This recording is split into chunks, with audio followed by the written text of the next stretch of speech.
નમસ્તે વિદ્યાર્થી મિત્રો, પ્રોગ્રામિંગના પાર્ટ 2 ની અંદર આપણે જોવાના છે પહેલો program, implement an assembly language program to subtract. અત્યાર સુધીના 3 પ્રોગ્રામ આપણે એડિશનના કર્યા હતા. હવે આપણે આ સબટ્રેક્ટ કરવાના છે. શું ઓલરેડી આપણને કીધો છે કે ડેટા 10h ડેટા આપણને આપેલો છે 10h from the content of memory location 10h, એટલે કે મેમરી લોકેશન ઇન્ટરનલ રેમની વાત કરી રહ્યા છે. ઇન્ટરનલ રેમમાં ધારો કે હું અહીંયા ઇન્ટરનલ રેમ ડ્રો કરું તો એમાં કોઈક લોકેશન છે 10h, એમાં કોઈક ડેટા છે. આ ડેટામાંથી આપણે 10h સબટ્રેક્ટ કરવાનું છે. આપણે એવું માનીએ કે જે ડેટા 10h ની અંદર છે, સપોઝ કે એ 25 છે, તો પહેલું કામ મારે શું કરવું પડે કે 10h પર એક ડેટા નાખવો પડે. અને પછી શું કરવાનું છે કે ભાઈ એ ડેટામાંથી 10h સબટ્રેક્ટ કરવા પડે. સૌથી પહેલા પ્રોગ્રામિંગ સ્ટાર્ટ કરીએ તો org 0000h. હવે શું કહે છે કે મારે ડેટા 10h. આપણને ખ્યાલ છે કે ભાઈ જો તમારે સબટ્રેક્ટ કરવું હોય તો સબટ્રેક્ટની અંદર સબટ્રેક્ટનો કમાન્ડ શું છે? સબડી, સબટ્રેક્ટ વિથ બોરો. એડિશનની અંદર બે અલગ અલગ કમાન્ડ છે, એડ વિથ કેરી અને એડ. સબટ્રેક્શનમાં સબટ્રેક્ટ વિથ બોરો અને સબટ્રેક્ટ એવા કોઈ અલગ અલગ કમાન્ડ નથી, એક જ કમાન્ડ ચાલે છે. કયો છે? સબટ્રેક્ટ બી.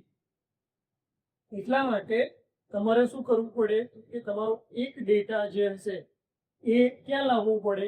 એક્યુમ્યુલેટરમાં લાવવું પડે. એક્યુમ્યુલેટરમાં એક ડેટા લાવી દો, પછી તમે એમાંથી ડાયરેક્ટ 10h બાદ કરી શકો. કેમ? કારણ કે આપણને એક ડેટા ડાયરેક્ટ ખબર, બીજો ડેટા આપણને નથી ખબર. બીજા ડેટાનું શું ખબર છે? લોકેશન. બીજા ડેટાનું લોકેશન શું છે? 10h. તો હું શું કરી રહ્યો છું, પહેલા બીજા ડેટાના લોકેશનમાં ડેટા એડ કરી રહ્યો છું. જેમ કે અહીંયા લખીશું હું 10h, #25. કોમેન્ટમાં શું લખશું કે ભાઈ 25 નો ડેટા ક્યાં જતો રહ્યો છે? 10h નામના લોકેશનમાં જતો રહ્યો છે. હવે એ ડેટાને હું ક્યાં લઈ આવીશ? એક્યુમ્યુલેટરમાં લઈ આવીશ. તો એક્યુમ્યુલેટરમાં લાવવા માટે મારે શું કરવું પડશે? તો હું લખીશ મૂવ. એક્યુમ્યુલેટરમાં લાવવાનો છે એટલે એ, અને અહીંયા શું લખી દઈશ? 10h. એટલે કે 10h માં જે ડેટા હતો એ ક્યાં આવી જશે? એક્યુમ્યુલેટરમાં આવી જશે. બેઝિકલી એક્યુમ્યુલેટરમાં શું આવી ગયું? હવે 25 આવી ગયા. હવે હું સબટ્રેક્ટ કરી શકું છું, પણ સબટ્રેક્ટ વિથ બોરો જ્યારે કરતા હોય ત્યારે બોરો એ ક્યાંથી લે છે? તો કેરી ફ્લેગમાંથી લે છે. એટલા માટે તમારે કમ્પલસરી કેરી ફ્લેગ પહેલા શું કરવું પડે? ક્લિયર કરવું પડે. કેરી ફ્લેગ ક્લિયર કરવા માટે આપણે ઇન્સ્ટ્રક્શન લખશું CLR. CLR એટલે ક્લિયર. ક્લિયર શું કરવો છે? તો કે C એટલે કે કેરી ફ્લેગ. 8051 માં આપણને ખબર છે કે C નામનો કોઈ રજિસ્ટર છે નહીં, એટલે કે C એનો મતલબ કેરી ફ્લેગ રજિસ્ટરને ક્લિયર કરી. આ ક્લિયર થઈ જાય એટલે હવે તમારો કેરી ફ્લેગ શું થઈ ગયો? કેરી કેટલી થઈ ગઈ? 0. હવે હું સબટ્રેક્શન પરફોર્મ કરી શકું તો હું લખીશ સબ બી. ક્યાંથી શું સબટ્રેક્ટ કરો? તો કે પહેલો ડેટા તો ક્યાં આવશે? એ, અને એમાંથી આપણે શું સબટ્રેક્ટ કરીશું? આપણો ડેટા 10h. એટલે અહીંયા હું લખીશ #10h.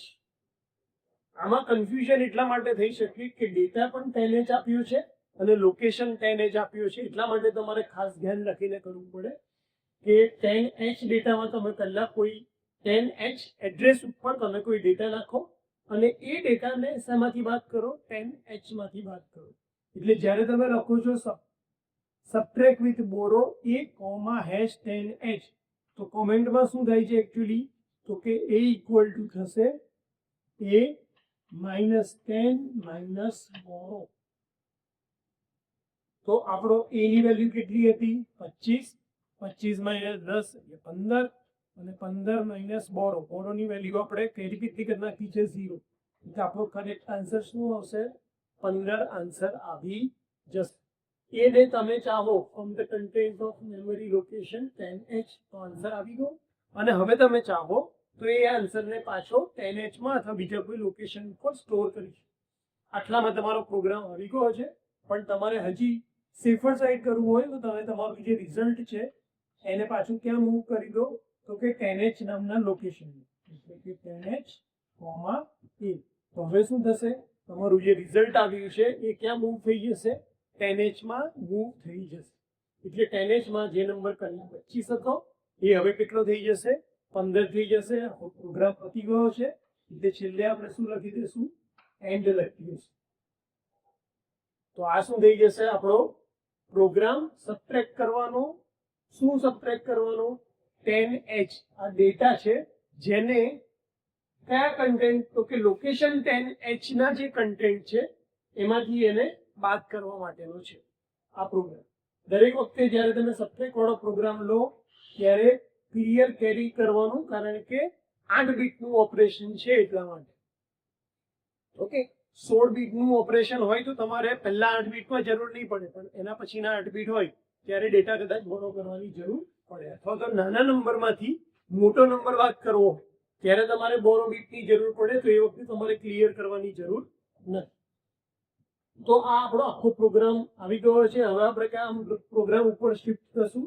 ઓકે, આની અંદર આપણે લખવાનું છે implementation of an assembly language program to multiply 2 bytes. Direct આપણને 2 બાઇટ્સ એટલે ડાયરેક્ટ આપણને ડેટા આપી દીધું છે. કયો કયો છે તો કે પહેલો ડેટા છે 08, બીજો ડેટા છે 04. 8 ગુણ્યા 4 ડેસિમલમાં કરીએ તો એનો જવાબ આવે 32, પણ 8 ગુણ્યા 4 હેક્સાડેસિમલમાં આપણે કરશું તો એનો જવાબ આવશે 20. અને આ રિઝલ્ટ શેમાં દેખાડવાનું છે, હેક્સ. તો હેક્સમાં રિઝલ્ટ તો કેટલું આવવાનું છે, 20. ઓલરેડી આ આખું હેક્સમાં થાય છે તો અલગથી આપણે કોઈ જગ્યાએ સ્ટોર કરવાનું કીધું નથી, તો બહુ સિમ્પલ ઓપરેશન થશે. ખાલી એક કન્સેપ્ટ તમારો તો ખ્યાલ હોવો જોઈએ કે મલ્ટીપ્લિકેશન હંમેશા ખાલી બે જ રજિસ્ટરની વચ્ચે થઈ શકે. કયા કયા, A અને B. જેવી રીતે તમે લખો છો કે એડ A,R0 અથવા ડાયરેક્ટ ડેટા તમે એડ કરાવો છો, એવું મલ્ટીપ્લિકેશનમાં થઈ શકશે નહીં. મલ્ટીપ્લિકેશન માટે કમ્પલસરી બંને ડેટા, એક ડેટા હોવો જોઈએ A માં અને એક ડેટા હોવો જોઈએ B માં. તો પહેલા આપણે શું કરશું, બંને ડેટાને A અને B રજિસ્ટરમાં લઈ લેશું. તો પ્રોગ્રામ લખવાની શરૂઆત કરશું. ORG 0000H. સૌથી પહેલા પહેલો ડેટા A માં મૂવ કરશું તો મૂવ A,#08. એટલે કે તમારો પહેલો ડેટા 08 ક્યાં જતો રહ્યો, એક્યુમ્યુલેટરમાં. હવે મૂવ B,#04. એટલે શું થયું તો કે 04 નામનો ડેટા ક્યાં જતો રહ્યો, B રજિસ્ટરમાં જતો રહ્યો છે. સિમ્પલ તમારે મલ્ટીપ્લિકેશન કરવાનું છે તો એની ઇન્સ્ટ્રક્શન શું છે, મલ A B. આ જોવાની વચ્ચે કોઈ કોમા નથી, સ્પેસ નથી, ડાયરેક્ટ મલ અને પછી સ્પેસ આપીને AB. AB વચ્ચે કોઈ સ્પેસ નથી. બાકી બધી ઇન્સ્ટ્રક્શન જુઓ, મૂવ A, તો તમને અલગ અલગ લોકેશન મળી શકે, રજિસ્ટર મળે, ડેટા મળે. આની અંદર આપણે કોઈ સ્પેસિફિકેશન, કોઈ જગ્યા સ્કોપ જ નથી રાખ્યો કે તમે બીજું કોઈ રજિસ્ટર યુઝ કરી શકો. મલ્ટીપ્લિકેશન બે રજિસ્ટર વચ્ચે જ થશે. કયા કયા, A અને B. એટલે એનો કમાન્ડ આવશે મલ A B. એટલે આમાં શું થશે તો કે A મલ્ટીપ્લાય B એટલે કે 08 મલ્ટીપ્લાય બાય 04. હેક્સાડેસિમલ ની અંદર આન્સર કેટલો આવવાનો છે, 20, જે આપણને દેખાશે. ઇન્સ્ટ્રક્શન આપણી આપણો પ્રોગ્રામ પતી ગયો એટલે છેલ્લે આપણે શું લખી દઈશું, એન્ડ. તો આ આપણો સેકન્ડ પ્રોગ્રામ થઈ ગયો. હું એક બોર્ડ સેટિંગ, થોડુંક કેમેરા સેટિંગ કરી લઉં આપણે.